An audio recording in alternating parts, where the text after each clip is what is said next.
सुद्धा 10-12 तास कुणी त्यांना गुन्हा नोंदण्यापासून थांबवलं.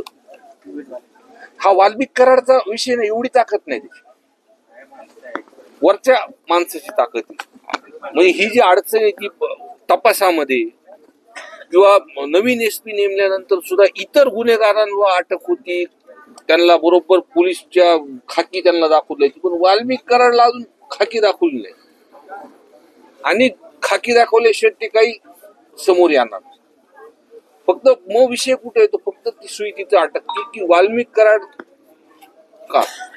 धनंजय मुंडे साहेबांनी सांगितलं होतं ते माझ्या निकटवर्ती, म्हणून लोकांना पूर्णपणे या विषयामध्ये आहे की त्याच्याचमुळे हे प्रशासन मोकळ्या श्वासात तिथं काम करत नाही.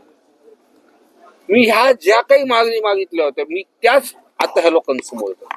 ती एक माझी मागणी की हा तपास फास्ट ट्रायल जी कोर्टात करणार 3-4 महिने फार मोठं नसतं मंत्रिपदावरून दूर, अजून मोठं मंत्रिपद घ्या, पण तुम्ही राजीनामा देऊन पूर्णपणे प्रशासनाला मोकळा श्वास द्या तिथं काम करण्यासाठी. जे गुन्हेगार फिल्मी स्टाईल मध्ये गाडीमध्ये येतात आणि गाडी घेऊन पार त्या पोर्स मध्ये जाऊन अटक होतं हे पहिल्यांदा बघतोय आपण.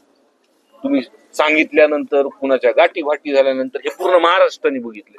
आता तरी थोडेसे तुम्ही डोळे उघडा आणि नैतिकता दाखवा. या सरकारलाही माझी विनंती आहे की त्यांचा राजीनामा घ्या. आणि जे गुन्हेगार आहेत, जो मास्टर माइंड वाल्मिक कराड आहे आणि प्रशासनाला त्या काळामध्ये पुन्हा जे रेकॉर्ड मध्ये फोन आले, जे कुणी असतील त्यांना तपासामध्ये घेऊन 302 कट कारस्थान मध्ये त्यांना घेऊन फासावरती चढवा.